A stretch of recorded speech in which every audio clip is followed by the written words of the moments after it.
మోహన్ బాబు సినీ కెరీర్లో అతి గొప్పదైనటువంటి సినిమా పెదరాయుడు అన్నారు. ఆ పెదరాయుడుగా అందుకని ఆయన పిలుస్తూ ఉంటారు.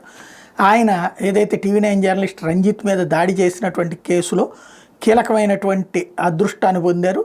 సుప్రీంకోర్టులో తన వయసుని చూపించడం ద్వారా ఆయనకి ప్రస్తుతానికి అరెస్ట్ చేయకుండా విచారణ పెట్టింది. అదే సందర్భంలో గాయపడ్డటువంటి జర్నలిస్ట్కి పరిహారం ఎంత కావాలో ఆ జర్నలిస్ట్నే అడగండి అన్నటువంటి విషయాన్ని కూడా సుప్రీంకోర్టు ఏకంగా ఆదేశించింది. ఏదైతే హైకోర్టు డిసెంబర్ 23న తన ముందస్తు బెయిల్ పిటిషన్ కొట్టేస్తే మోహన్ బాబు సుప్రీంకోర్టులో దాఖలు చేసిన పిటిషన్ మీద గురువారం జస్టిస్ సుధాంశు దులియా, జస్టిస్ ప్రశాంత్ కుమార్ మిశ్రాలతో కూడిన ధర్మాసనం విచారణ చేపట్టింది.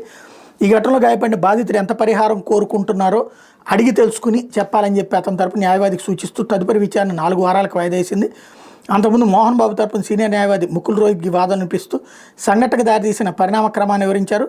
పరామర్శకని వెళ్లి ఆసుపత్రిలో తను బెదిరించినట్టు గాయపడిన పాత్రికేయుడు చెప్తున్నారని జస్టిస్ దులియా ప్రశ్నిస్తే 76 ఏళ్ల వయసులో నా క్లయింట్ ఆ పని ఎందుకు చేస్తారని ముకుల్ రోహిత్గి పేర్కొన్నారు. పాత్రికేయుడు తరపు న్యాయవాది వాదనలు వినిపిస్తూ దాడి చేసిన 76 ఏళ్ల వ్యక్తి ఇప్పుడు వయసును సాగ్గా చూపి ఉపశమనం పొందాలనుకున్నారు.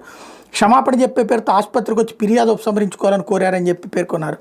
జరిగిన ఘటన మీద క్షమాపణ చెప్పడానికి పరిహారం చెల్లించడానికి తన క్లయింట్ సిద్ధంగా ఉన్నారని ముకుల్ రోహిత్గి చెప్పారు. దీని మీద 3 వారాల్లోపు చెప్పాలని పాత్రికేయుడి తరపు న్యాయవాది జస్టిస్ సుధాంశు దులియాకు సూచించారు. పరిహారం వద్దనిపిస్తే చెప్పాలని ఆ మేరకు ఉత్తర్వులు జారీ చేస్తామని చెప్పారు.